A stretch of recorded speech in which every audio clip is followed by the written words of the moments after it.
Bonjour, dans cette vidéo, tu vas pouvoir t'entraîner à calculer certaines caractéristiques statistiques d'une série. Alors ici, on va s'entraîner à calculer la moyenne, la médiane et l'étendue d'une série. Alors quelle série? Eh bien celle qui est donnée ici, donnée donc par les résultats lors d'un concours. 8 athlètes donc ont participé à un concours de lancer de javelot et on a noté toutes les performances, 62 mètres, 73 mètres, etc. Ce qu'on voudrait, eh bien, c'est calculer donc pour cette série la moyenne, la médiane et ensuite l'étendue et on interprétera les résultats. Tu vas voir, c'est assez simple. On commence donc par la moyenne. Bien, un calcul de moyenne comme celui-ci, c'est extrêmement simple. C'est un banal calcul de moyenne comme pour des notes par exemple, seulement ici ce sont des longueurs. Qu'est-ce qu'on fait? Eh bien, on fait la somme de toutes les valeurs de la série et on divise le résultat de cette somme par le nombre de valeurs de la série. Alors, commençons déjà par calculer la somme de toutes les valeurs de la série. Voilà donc, j'ai écrit la somme de toutes les valeurs de la série. Et qu'est-ce qu'on fait? On divise par le nombre de valeurs, par l'effectif total. Bien, il suffit de compter combien j'en ai. 1, 2, 3, 4, 5, 6, 7, 8. Eh bien, on va tout simplement diviser ce résultat par 8. Voilà. Et quand on fait la somme de toutes les longueurs, eh bien, on trouve 514. 514 que l'on doit donc diviser par 8. Divise 514 par 8, tu vas trouver 64,25. Eh bien, en moyenne, un lanceur arrive à envoyer son javelot à 64,25 mètres. C'est donc la moyenne des lancers de cette série. On peut le noter. Voilà. Poursuivons avec la médiane.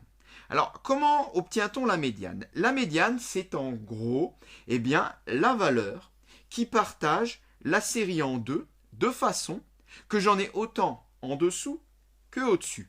Je voudrais obtenir en fait une valeur qui pourrait me dire, eh bien, il y a eu autant de lancers qui sont à moins de cette valeur qu'à plus de cette valeur.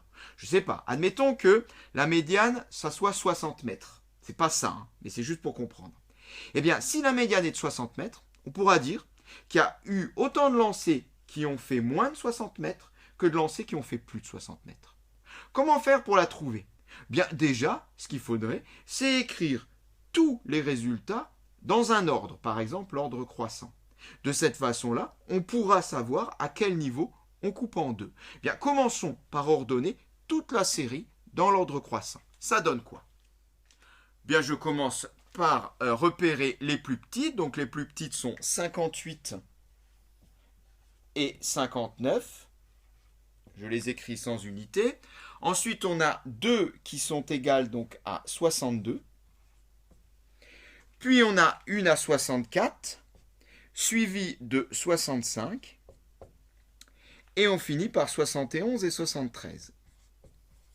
Voilà donc tous les résultats dans l'ordre croissant. Je voudrais couper tout pile au milieu pour partager ma série en deux, de façon que j'en ai autant qui font moins que ceux qui font plus. Alors, j'en ai 8 ici des valeurs.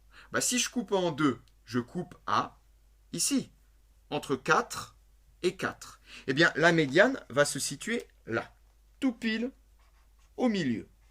Médiane. J'aurai donc 4 valeurs avant la médiane et 4 valeurs après la médiane. Mais bon, il y a un petit problème, c'est que j'ai rien. J'ai pas de valeur ici. Si j'avais coupé au milieu et qu'il y avait une valeur juste au milieu qui sépare la série en deux, ça aurait été pratique. J'aurais dit, tiens, la médiane, c'est cette valeur. C'est ce qui se passe quand la série a un nombre impair de valeurs. Mais ici, le nombre de valeurs est pair. Donc, je n'ai pas de valeur au milieu. Bien, ce n'est pas un souci. On va la fabriquer, cette valeur. Et pour la fabriquer, il suffit de prendre les deux valeurs qui sont juste autour de ma pseudo-médiane. Et avec ces deux valeurs, eh bien, je tape pi au milieu de ces deux valeurs. Et quand on veut taper pi au milieu de deux nombres, qu'est-ce qu'on fait? Eh bien, on fait la moyenne de nouveau. Eh bien, je fais la moyenne de 62 et 64 et j'aurai ma médiane. Alors, comment on fait la moyenne de 62 et 64? C'est pas bien difficile, on vient de le faire juste au-dessus. Il suffit de faire 62 plus 64 et de diviser le résultat par 2. Alors, 62 plus 64, ça fait 126, que je divise par 2, soit 63. Bon, en réalité, il n'y avait pas besoin de faire tout ça pour calculer la moyenne de 62 et 64. Comme ça, entre 62 et 64, j'ai quoi? Bien, j'ai évidemment 63. Ici, c'était facile, mais j'ai fait le calcul ici pour te montrer de façon générale comment il faut le faire, parce que des fois, on peut même avoir des valeurs décimales, et là, le calcul peut être un tout petit peu plus compliqué à faire mentalement, donc on fait un vrai calcul de moyenne, comme ici. On peut conclure, la médiane est de 63. La médiane est de 63 mètres. Qu'est-ce que cela signifie? Bien, je l'ai dit avant, mais je le répète une dernière fois parce que maintenant, on a cette valeur médiane. Eh bien, on peut en conclure que dans ce concours, il y a eu autant de lancers à moins de 63 mètres que de lancers à plus de 63 mètres. On peut finir avec la dernière question, le calcul de l'étendue. Et le calcul de l'étendue, ça c'est quelque chose de très très simple. On voudrait savoir, eh bien, comment sont étendues les valeurs. Et pour cela, pour avoir cette répartition, eh bien, il suffit de prendre la valeur la plus grande, de prendre la valeur la plus petite et de les soustraire pour voir l'écart qu'il y a entre la plus grande valeur et la plus petite valeur. Comme ça, on saura l'écart qu'il y a entre le lancer le plus faible et le lancer le plus fort. Eh bien, le lancer le plus fort, il est de 73 mètres. Le lancer le plus faible, il est de 58 mètres. Tu fais la différence entre les deux, tu trouves 15 mètres. Eh bien, on a la réponse, l'étendue de la série est de 15 mètres. L'étendue est de 15 mètres, ben cela signifie tout simplement que l'écart entre le lancer le plus loin et le moins loin est de 15 mètres. C'est donc l'écart entre les deux lancers extrêmes. Cette séquence est terminée.